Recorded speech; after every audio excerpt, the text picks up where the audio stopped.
Powered by Rev Media in partnership with TSN, it is Season 5, Episode 67. It is a playoff edition of the Ray and Dregs Hockey Podcast, presented by our title sponsor, Canadian Club Whiskey, who's asking, have you tried the Canadian Club Ginger Ale? It's a crisp, refreshing alternative to beer. Well-balanced flavors of ginger. There's the subtle notes of rye and spice.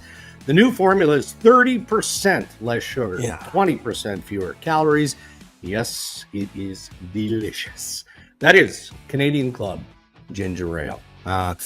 Ray, we've got a lot to cover here, and obviously we'll look back quickly on Game 6 and look forward to Game 7. There's such a buzz right now around the Canucks and the Oilers, and we'll do that. But, before we start, and I'm sure you share my sentiment here, I can't tell you how heartwarming it has been to see the outpouring of love for our pal Darren Dutchyshen, who passed away last week from cancer.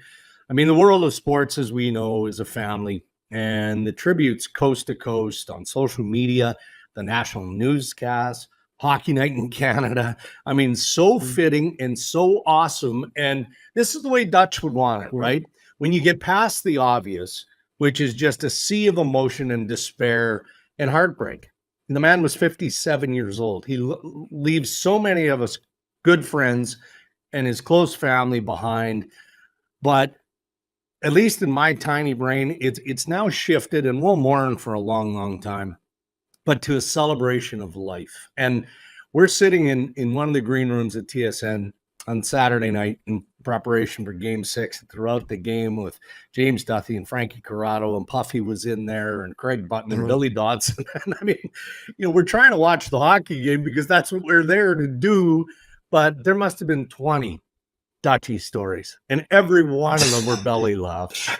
Dregs, when you were talking about it, I just started to smile because it was impossible to read one person's thoughts of sympathy and then a story, and everything with Dutch was a story. And I don't know, I can't think of too many people I've come across in my life that I would describe as a powerhouse. And when Dutchy came into the room with his voice and he'd say hello to everybody, and all of a sudden the room changed. And the first time I saw him, I was playing, must have been with the Islanders, and he was on ITV in Edmonton. And somehow the BC channel picked up ITV every night. And so he was doing the highlights there. And I was like, who is this guy? He's hilarious. And night after night, it was one after another. And then he went to TSN, of course, and exploded onto the, our country's scene. And there are from a contract negotiation, from his line about when Daniel Sedin and his wife had a baby, and he says, I don't want to start any rumors, but the word is the kid looks like Henrik. And it was like, it was one after another. And there was a warmth to Dutch that it's, man, when people pass early, it's so sad. When you know them, of course, it's another level. You were very close. I didn't get to be around him as much as I would have liked to have been. But over time, we got to connect through golf and sports and, and any goofy thing that he wanted to say. And, man, he just made everywhere that he was around a bigger, better, more laugh-filled place. It's really sad, and I can't even imagine how you guys must have been laughing last night, because it's one after another. He asked he said, somebody asked him how many bench presses he could bench press James Duthie, and he said 25. He goes, I'd get a grip on those chompers of his. He goes, I could really grip on 25. I'm like, who comes up with that? But it's just, as we laugh about it, just condolences to his family and friends. And man, oh man, he was a funny man. It's so much fun with him. And we've seen a couple of the photos that have been posted on social media, and there's one with his boys, right? I think they're playing Pebble Beach. And I used to tease Dutch all the time. And I mean, he could backhand slap me across the green in a heartbeat, right? But I'd say, hey, Dutch, you got your boy's medium on again, right? Like he had such enormous arms and chest. I mean, I don't even like he'd have to get his shirts custom made, his golf shirts, just to get him around.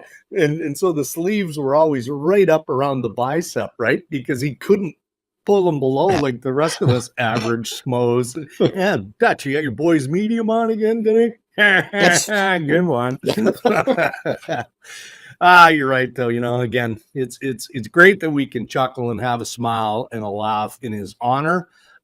Because that's what he meant to everybody. And I mean everybody, not just those watching him on TV. If you saw him at events as we did when we used to travel and cover the Stanley Cup final and Sports Center was on the road, man, he was a man of the people. But he was a rock star. Wade in there. He was a rock star. He really was. Everybody wanted a piece of saying hello to Dutch. Tremendous. Yeah. Rest in peace, Dutchy. Time for headlines. Ray, brought to you by Tim Hortons. Hey, the new flatbread pizzas are perfect for any occasion, from that satisfying workday lunch or a crowd-pleasing option for family dinners or weekend gatherings. Fresh to order, and they're oven-baked, starting at just $6.99. All right, Game 7, Monday night in Vancouver. We're recording here on Sunday morning, just hours post Game 6, and what a game that was in favor of the Edmonton Oilers. Now, you know, I'm going to say the Canucks whiffed on an opportunity to close the series. I mean, that's Captain Obvious in Game 6. But, Ray, from your perspective, I mean, among other things, the Canucks just seemed to lack urgency in that hockey game. Where was it? Where was it? How do you explain it? This has become a term that gets used more and more often, this urgency. They lack this. They lack desperation. Sometimes you just don't have it. And what you think is your top gear, the other team has found another gear. And sometimes you go to the rink and you do not have legs. When I watched the second period of Game 5, Game 5, I was at the game in Vancouver. I don't know what happened to the Oilers between the end of the first period and the start of the second period, but they had no legs. They couldn't keep up. They got totally dominated. That game was close to the end and probably shouldn't have been. However, it was, and Edmonton was that close to pushing it to overtime. But they had no legs. Vancouver in Game 6 was slow. They were slow to react. They had no jump. And part of that is Edmonton had it. Like, I think we forget that when one team doesn't have their game, some of the reason is the other is your opponent doesn't let you breathe. Agreed. Yeah. And I thought the big moment in the game was in the first period. It's 1-1. Vancouver had two power plays, one by Draisaitl, one by McDavid, and they didn't get a shot on either power play. Like, that's slow. It's predictable. It's mixed with really good Oiler penalty killing. The two things always happen together. And that was a big chance gone. And then in 4 minutes in the second period, it's 3-1. And they were pretty much in control. Vancouver had one more chance after they killed off, I guess, about 50 seconds of Oiler 5-on-3. They had their own 50 seconds of 5-on-3. If they were going to get back in it, they needed to score there. So I look at the special teams game. I don't know how much of a factor it'll be in Game 7. I can't imagine there's going to be 8 power plays, but that will be somewhat a factor. Is can somebody score on a power play? If I were to bet on someone, you'd think on a power play, you'd think the Oiler power play is more dangerous. But in one game, one night, no. And we've played 6 games, win, loss, win, loss, win, loss. Now you come to Game 7. That's what Game 7 is supposed to be. They're the best. They're the very best.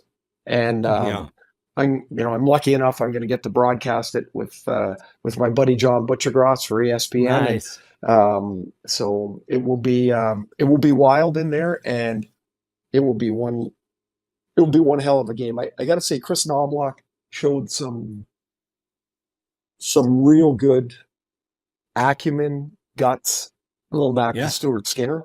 I thought Yeah.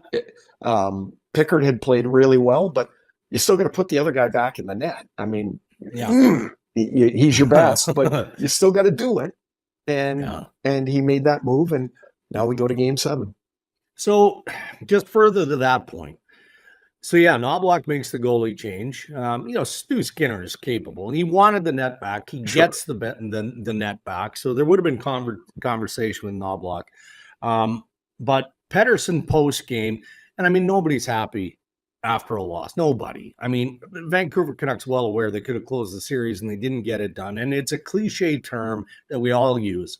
It is what it is. All right. So Pettersson uses that when he was asked about why so few shots. They had 9 shots on net, through 2 periods of play. Right. But that's probably a combination of things, right? Okay, yeah. Vancouver wasn't as sharp as they needed to be, but the structure of the Edmonton Oilers was sound. But I guess does it feel like a missed opportunity when you've got a new goalie in there? They had misgivings, which is why they put Pickard in the net in the first place in this series. Why not do everything you can to pepper him with shots? Or is that more to do with what Edmonton was doing? Well, but I think they'd like to. Right? Like, I mean, the goal is not to get 9 shots. I don't know. Do you think Colorado was a good offensive team? Yeah, really good. In Game 4, they had 4 shots at the 30-minute mark. Like, how does that even happen? It's hard. And this is why I think, as I've gotten older, I think this is why I appreciate sport more and more. Like, all of it is because of the total unpredictability of it. Like, there's no way you should be able to win games when you get 15 shots on net. Vancouver has done that. Edmonton won in LA. They had 13 shots. Like, how is that even possible? But on that night, it seems to work. If you were looking for an introspective comment from Elias Pettersson, you weren't going to get it. I mean, you weren't expecting that, were you? He's not. No, I was a bit surprised he was out there, to be fair. Yeah, that's just not his way. I think Edmonton played well. I think Vancouver played poorly. I think it doesn't matter for Game 7. I would assume the legs will be better for Vancouver, and I would assume Edmonton will play at a really high level. And it is, it's Game 7s are, I mean, this is really obvious, but one of them is a faceplant. Season over. Yeah, right? Like, everything goes in. They've played what? They've played 100 games this year, more or less. And it's going to, for one of them at 9:30 or so Pacific time, it's going to end on Monday night, finished. And it is the pressure, the excitement that Dregs, as you know, you've been around them a long time. I got to play in 3 of them. They're the best. Like, they're just so great. And it will be, there's nothing that separates the teams. If you get this far and you win-loss your way to Game 7, each team's got something a little stronger than the other, and that's why we're here. And who gets to do it? Who gets to impose their game longer will get to play Dallas, and the other team is going to go home. Too much at stake for your lovely wife, Cammie, to care about your prediction of the Oilers in 6. She's not worrying about that. I will say, preparing for Game 7. She has heard from a few of the guys that when she sees them, they're like, "Hey, Cammie, what's the deal with your husband? Like, what's his problem?" So she needs me making predictions like a hole in the head, right? Thanks for bringing that up. Really appreciate it, Drace. Thanks, buddy. Yeah, no problem, buddy. Potentially one for the ages. Looking forward to it on Monday night. Dallas has had a bit of time of rest, not a ton, and they'll get a little bit more as the Western Conference Final starts on Thursday. Aren't we at a stage here, right? And usually when you get through the second round, you're going into the conference finals. It's almost a flip 'em scenario. I mean, you can't disrespect either Edmonton or Vancouver and say that they don't have as good a chance as Dallas does of winning that series. You can't. But does a bit of a break help Dallas even a little bit, or is that again just one of those things we lean on in analyzing series? The only reason it helps, and they'll start Thursday, by the way, the Yeah, The West is now Thursday start. It helps Dallas because they didn't have Rope Hintz for games 5 and 6. And if he's out for, they say day to day, but I mean, whatever that means, right? Like, but yeah. if Hintz isn't in that series, that's a big miss. It's a big loss for Dallas. He's a terrific player, and he drives a lot of the pace of their game. They would miss him. So I'm going to say the time off does matter for Dallas in that regard. Also, I don't know, is Chris Tanev going to get a chance to go to the dentist? I mean, like, oh my God. I'm doing the game in Dallas, It's game unreal. 5. He gets hit with McKinnon's helmet in the mouth. He goes into the locker room, and they don't pull his tooth, but they've got to straighten it and push it forward. He misses, like, I don't know, 8 minutes. And he goes back there and he goes, yeah. And the way he's describing it in the interview is like, yeah, they just had to get it and I could pull it back out so I could get my top lip over top. I'm like, oh, what? It was so matter of fact. It was like it happens every game. And so in game 6, I mean, what a free agent or what a trade acquisition for Dallas. They don't give up a first rounder. No, they give up a second good. and a prospect. Yeah. He plays about 26 minutes. He blocks 9 shots. He plays the first 2 rounds against Eichel and McKinnon. Yeah. Like, he's been tremendous for them. Just tremendous. Yeah. Hey, look, he's earned his right to unrestricted free agency, and who knows, he might have a destination in mind for family reasons, right? But if he doesn't, I'm a bit surprised that they haven't already inked an extension. No different than what, Vegas did with Noah Hannafin, right? Could you imagine just looking at his demeanor? If they said, hey, we'd like to explore signing you, he'd probably go, yeah, let's just wait a minute. Yeah. Like, we'll get to it. We'll get to it. Like, he doesn't look like he's too flustered about much. And the crazy part is, look at his brother who plays in Seattle. He looks like he's on, he's going 150 miles an hour everywhere. He does. The pictures of Brandon are hilarious, right? He's always got the wide eyes and just like somebody scared the living crap out of him like a second before the picture. It's outstanding. All right, well, we're looking forward to the West because that's on the docket now. What about the Eastern Conference final, which kicks off on Wednesday at MSG in New York? Florida and the Rangers, and this, again, has the potential of being just one of the great series in history, recent history anyway, if it lives up to the billing.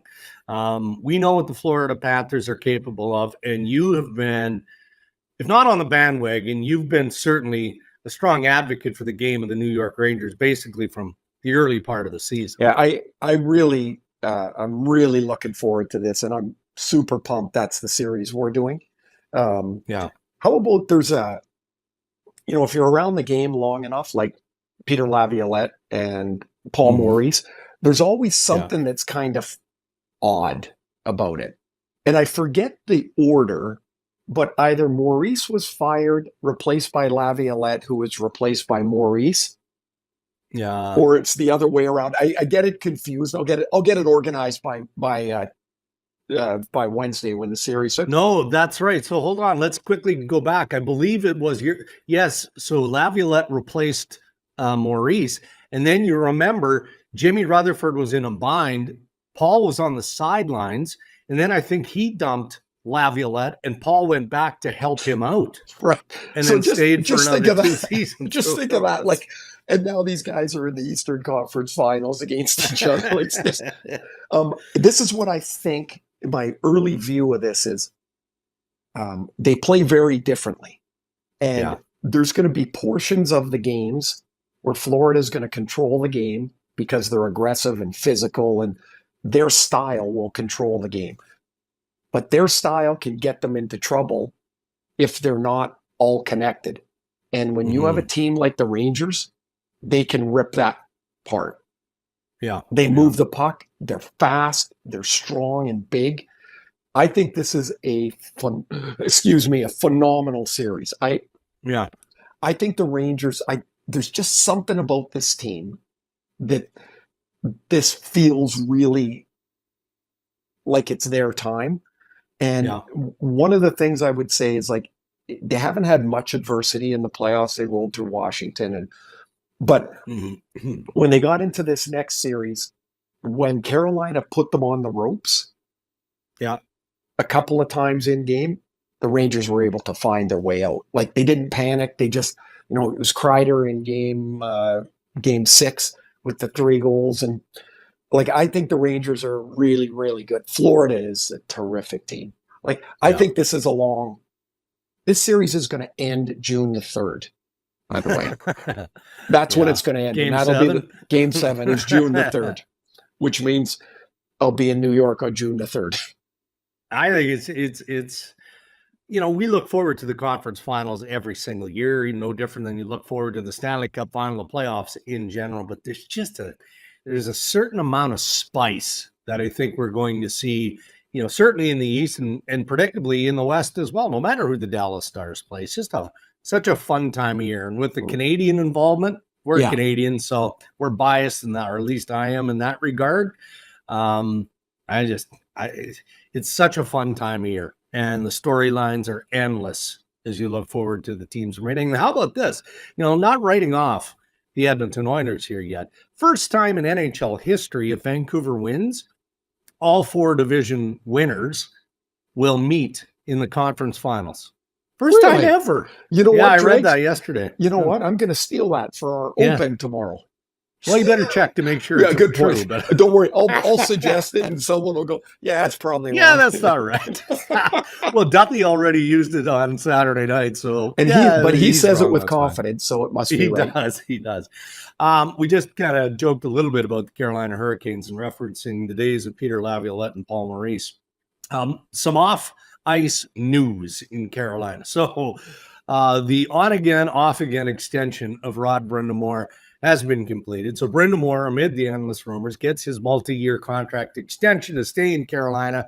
It is a 5-year deal. And just as important to Rod, the fact that his assistants and his staff also extended. So first, I want your thought on what that means to this Hurricanes organization, because there's all kinds of speculation as to what Tom Dundon is going to do moving forward, walking away from pending unrestricted free agents like Gensel and Pesce, and just kind of flushing things again to what becomes of Don Waddell as general manager. Lots of speculation that his days in Carolina are soon going to be over. But first, your thoughts on the extension of Rod.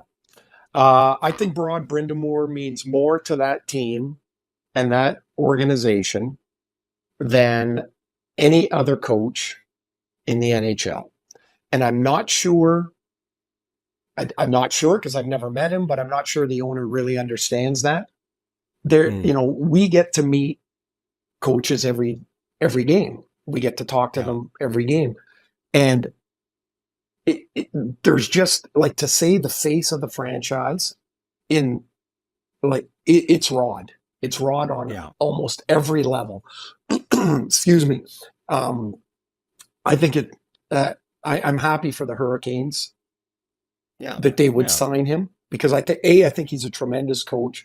And I, as I just said, I do believe his importance to that team cannot be understated.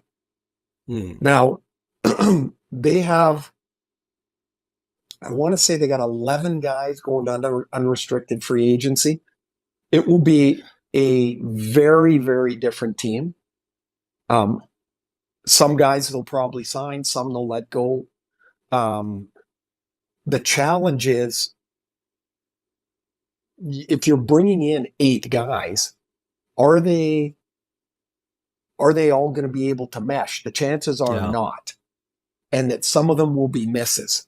And this will be a big coaching job to get everybody on the same page, if the lineup is as different as I suspect it might be. I suspect that on the middle of May, whatever day it is today. It's it will be a very different Carolina team that goes to training camp next year. And it'll be a different front office likely as well. I allude to, the potential future change of Don Waddell as general manager. I mean, media speculation wants to connect him with the Columbus Blue Jackets. So we'll see what ends up there. But one thing we know is Donnie is good people. He is a tremendous executive. And in addition to his decorated hockey resume. Where he might be missed arguably the most is on the business side. Like, this guy is a sharp guy. So there's lots of stories that are going to come out around the Carolina Hurricanes in the days ahead, but I think you're bang on here. Significant change on and off the ice is definitely in the forecast there. Craig Berube named head coach of the Toronto Maple Leafs on Saturday. Not even a little bit of surprise. We had talked about it on a few podcasts prior to, of course, and there was so much speculation around there. A 4-year deal, and even leading up to the official announcement, you saw the videos on social media, right, of that famous speech where, Berube is in the dressing room of the St. Louis Blues prior to winning the Stanley Cup. I thought when you're talking about the speech, I thought you said the video. I thought you were going to say when he was leaning on hammering all his stars. No, when he was giving it to, so him and Shanahan getting did you see that? Oh yeah, I did. Oh, yeah, man. Yeah. Now Shanny was tough, but he might have bit off a bit more than he could chew there. And I was looking at that. And I'm like, oh man, the game was different then, boy. Oh, what kind of coach is he going to be for Toronto? And in your opinion, is he the right fit? Well, the word accountability comes out all the time. And you can hold people accountable, but they have to be able to do what you need them to ask. Yeah. And the second part of this is whatever the discussions were between Shanahan, Treliving, and Berube would be about, okay, we have the core 5-ish, I guess. Yeah. You always include Riley in it now, I guess. We have this core 5, so if they're back, how are we going to coach this team? If they're not all back, how are we going to coach this team? What would you like to happen? Because those are 3 different scenarios and they're all very possible. And so, I mean, you can say accountability, like, what are you going to do if the player doesn't want to do it or can't do it? You can only hold them so accountable. One thing that will be certain is the guys will know exactly what he wants, because he's going to tell them. And there's not a lot of flowery speeches from Chief. Like, that's not his way. This is what it is. It's what I'm going to tell you, and then I need you to do it. And can you do it or can you not? And then that will get them to the next stage. But there will be no and I thought this was a weakness of Sheldon Keefe's that I think he grew past. There will be no criticism of a player and the next day apologizing for it. Right. That's not going to happen. Yeah. And I don't think he's not nervous. He's not fearful. He's just, what you see is what you get. Yeah. Well, and I would think, just to emphasize your point here, and you would have played for coaches like that, right? And I'm talking about Craig Berube here, because, and it doesn't have to be the analysts like, Carlo Koliakovo.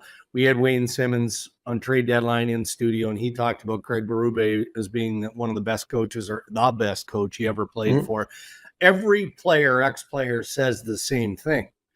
Tell me what you want, and I'll try and do that to the best of my ability. Isn't that, as a player, what you want? And you also know when you haven't played to your highest ability. So when the coach calls you out on it, it's not a surprise. And you're okay with that. Yeah, except some guys say they want that, and then when they get it, they don't want it. That's the second. Like the guy, I've talked about Al Arbor, umpteen times. And man, his meetings were about 3 minutes. There was not a lot to them, because here it is. And like, he literally told me in one meeting what he needed from me. And I was standing there and he goes, well, anything else? And I was like, no. And then he goes, okay.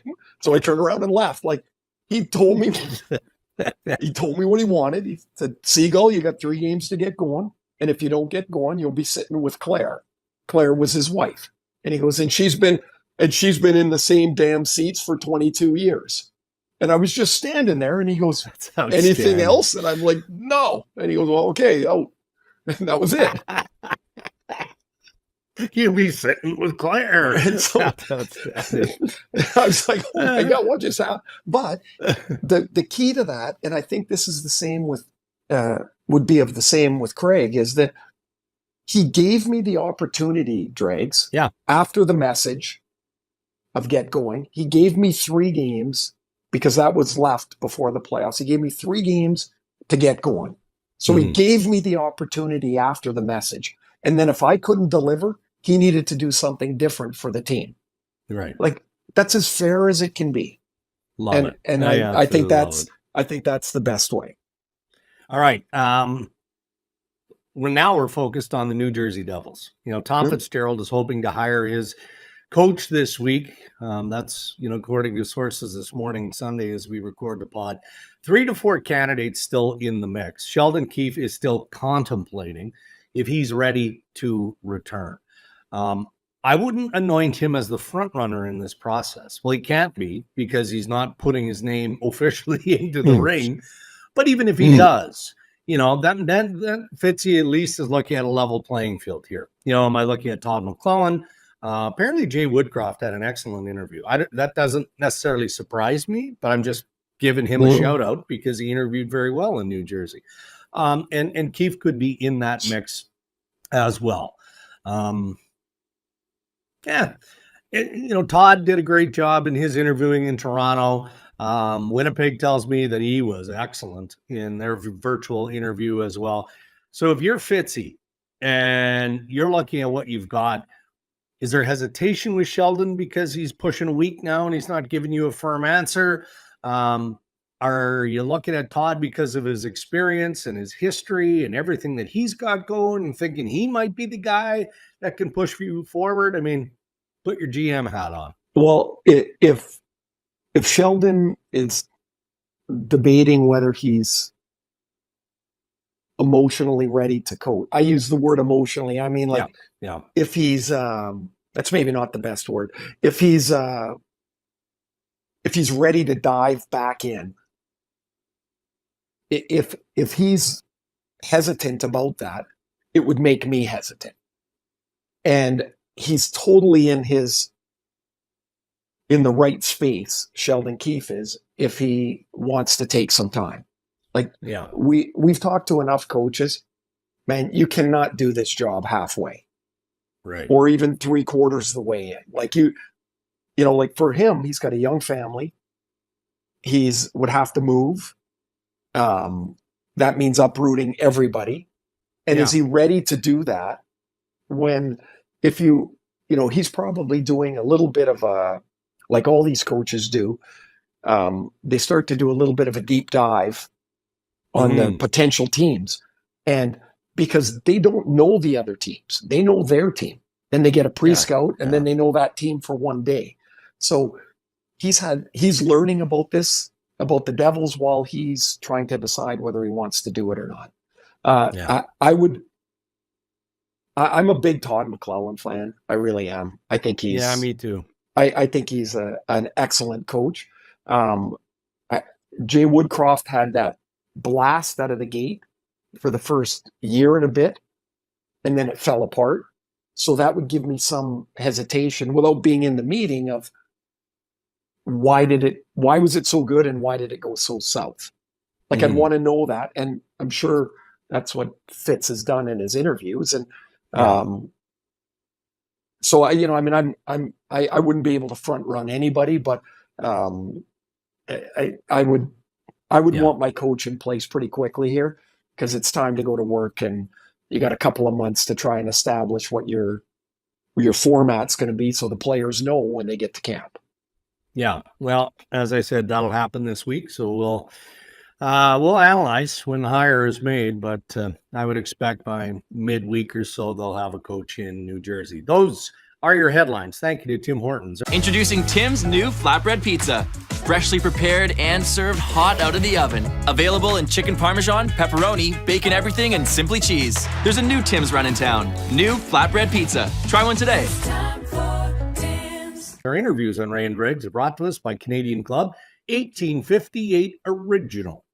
Flagship whiskey for Canadian Club. It's where it all began. Aged over 3 years in oak barrels before being bottled. The result is, the smoothest possible flavor, spicy, zesty, with hints of rich oak and sweet vanilla. All right, we've got to get on with the long weekend here, Ray. We've got stuff to do. It's Sunday morning. We got to, get ready for Game 7 in Vancouver tomorrow. Just a quick personal thought for you. We talk a lot about our families here on the Rain Dregs podcast. Spent a wonderful couple of days in Thunder Bay, Ontario, where my daughter, Katie Dreger, graduated from Boralaskan Law Faculty at Lakehead University. Man, what an experience for Holly and I and the family. Because it's an Indigenous-based school, the day started on Friday morning with a blanket ceremony. And really what it is all of the local Indigenous people bring you all into this auditorium. You are escorted in. You walk as a family on a bed of cedar boughs on the floor. You take a seat. You've got prayers. You've got the great drumming, singing, everything that goes on with all the Indigenous leaders. It was off the charts good. I got smudged. Have you ever been smudged, Ray? Don't know what that is. Tell me. Well, it's one of the leaders walks around with not a tray, but a container of something smoking, and it's to cleanse you, right? So experienced that. Got to drape Katie in a blanket, which was presented again by one of the Indigenous leaders, Holly and I, to protect her moving forward. And then, it was very emotional. I'm not gonna lie. It was very, very emotional. Not the best part, but right up there for me because I'm a man of the land. They treated us with moose stew and walleye for lunch right after. And delicious. I could have jumped right in the vat of moose stew. That's how good that it might was. have been outside of protocol. I don't know. Yeah, that wouldn't have been great. That sounds awesome. Congratulations to Katie. It's a lot of hard work and a fabulous achievement to get through. And congrats to the family as well, but to Katie especially. Right. Thank you, Ray. So what's the rest of Sunday look like? Riley's got a game today at 6, so I'm really happy that I get to watch him 2 weeks in a row. That's pretty awesome, the way the schedule worked out. Prep for Vancouver and Edmonton tomorrow, although I think I got a pretty good handle on that. And then then on the flights on Tuesday to New York for Game 1 of Florida, New York on Wednesday. So, and then it's Rangers, Florida for the next 2 weeks. Oof, it's going to be a belt tightener, that one, too. Yeah. All right, well, we'll work out. Look, who's kidding who? Anybody who listens or watches us on our YouTube channel knows that we got to dart all over the weekly map, right? I think Thursday morning is when the next one hits. Because and the reason I guess it could be Tuesday. Well, no, I'm going to be on a flight. Can I do it on a plane? No, that would be cool if you could. Oh, the people beside me would just love that when they listen to half a conversation. We'll figure it out. We'll have to do one before Thursday because we're looking back at Game 7. Oh, you know what? I'm predicting Wednesday morning. Wednesday morning. There it is. Wednesday morning. We will be taping at 9 Eastern. All right, Ryan and Zuby, you'll love that. That just fabulous. means that it's 6 a.m. Pacific or what is it, 7 a.m.? Yeah, sorry, Zuby. Yeah. That's all I can do. All right. All right, buddy. Well, enjoy Thank you. soccer. Good luck with Game 7. We'll be listening. We'll be watching. And I can't wait. I actually wish it was tonight, even though that would mean you'd have to miss soccer. Yeah, no, this is better. I'm happy with this scheduling. Looking forward to it. Everybody, thanks for listening. Congratulations to Katie on her graduation, and rest in peace, Dutch. Yeah. Thank you, Ray. And thank you to our sponsors who continue to support Ray and Dregs and make the pod possible. Our title sponsor, Canadian Club Whiskey, and Tim Hortons. Until next time, stay safe, everyone.